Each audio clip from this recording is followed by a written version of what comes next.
Mayong adlaw, another day in my life as a makeup artist. Bisan ano pa kakalain sang panahon, kinahanglan natin mag-ubra. Kag sa subong nga adlaw, may ara ako sang schedule para sa isa ka day pa problema na kunig kung paano ko kakadto sa akon nga gig. Mayo lang gig kay ginsugat ako sang akon nga client. For the past few days, basko gid ang ulan kay tungod pila gid ka bagyo ang magasulod. But this couldn't stop us from working. And my debutant for today is one of my most loyal clients.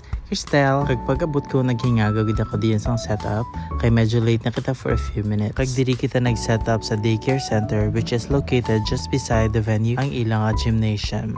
And this is my client Cristel before doing the makeup. Kag nag-umpisa na kami sa amon nga makeup session.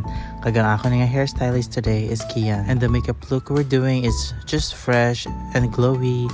Very soft girl lang ang atake. Pag nag-abot na gani ang among designer si John Lee Bitita. Syempre, super love siya sa iyong favorite, ang macaroni salad. Cristel has been my client halin sang pag-princess niya sa school events, even sa ilang JS prom, and now on her 18th birthday. And these are the clients that I treasure the most. And now I'm trying the new setting spray they recently got, the L'Oreal Paris Infallible 3-second setting mist. And this is one of the best setting sprays that I've ever used. Pagsunod ko naman gin makeupan ng iyang mama, which is Tita Leia. I have done her makeup couple of times naman. And for her makeup look, I just wanted to do a very subtle makeup to make her look very young. Kaya at the same time, mag-celebrate na siya sa iyang 50th birthday. And next in line is Cristel's younger sister. And for her makeup look, she wanted to have a no makeup look. After doing all of their hair and makeup, nagkadto na kami sa venue, kaya nag-shoot na sila for her first look. And this is the makeup transformation of Cristel.